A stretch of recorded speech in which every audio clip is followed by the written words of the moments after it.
Hey guys, your reader is here. So today I'm going to start the book 0 to 1 by Peter Thiel.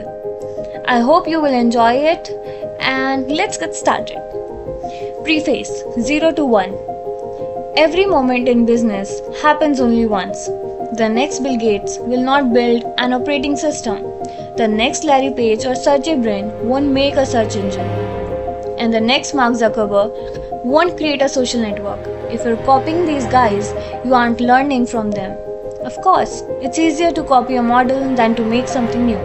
Doing what we already know how to do takes the world from 1 to n, adding more of something familiar. But every time we create something new, we go from 0 to 1.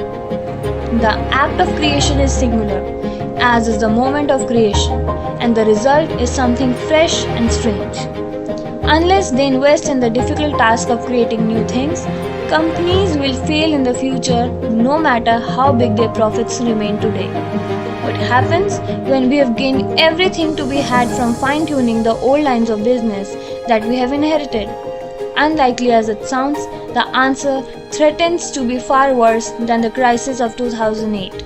Today's best practices lead to dead ends. The best paths are new and untried.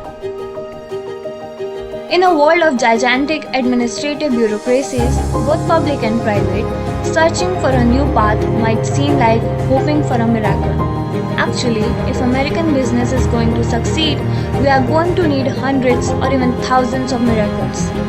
This would be depressing, but for one crucial fact, humans are distinguished from other species by our ability to work miracles. We call these miracles technology. Technology is miraculous because it allows us to do more with less, ratcheting up our fundamental capabilities to a higher level.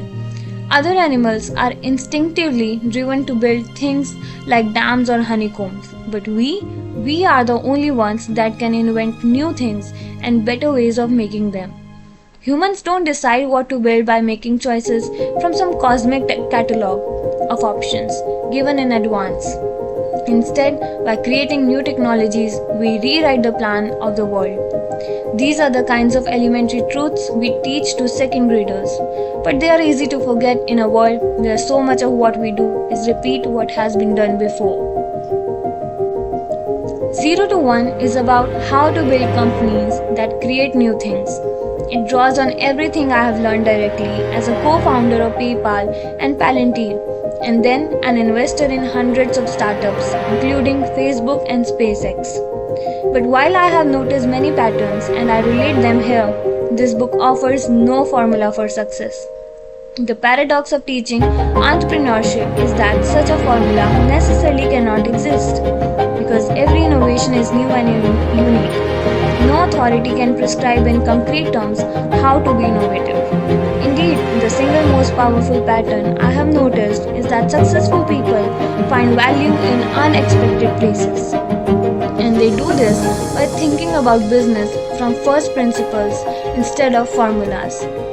This book stems from a course about startups that I taught at Stanford in 2012. College students can become extremely skilled at a few specialties, but many never learn what to do with those skills in the wider world. My primary goal in teaching the class was to help my students see beyond the tracks laid down by academic specialties to the broader future that is theirs to create. One of the students, Blake Masters, took detailed class notes, which circulated far beyond the campus, and in 0 to 1, I have worked with him to revise the notes for a wider audience. There is no reason why the future should happen only at Stanford or in college or in Silicon Valley.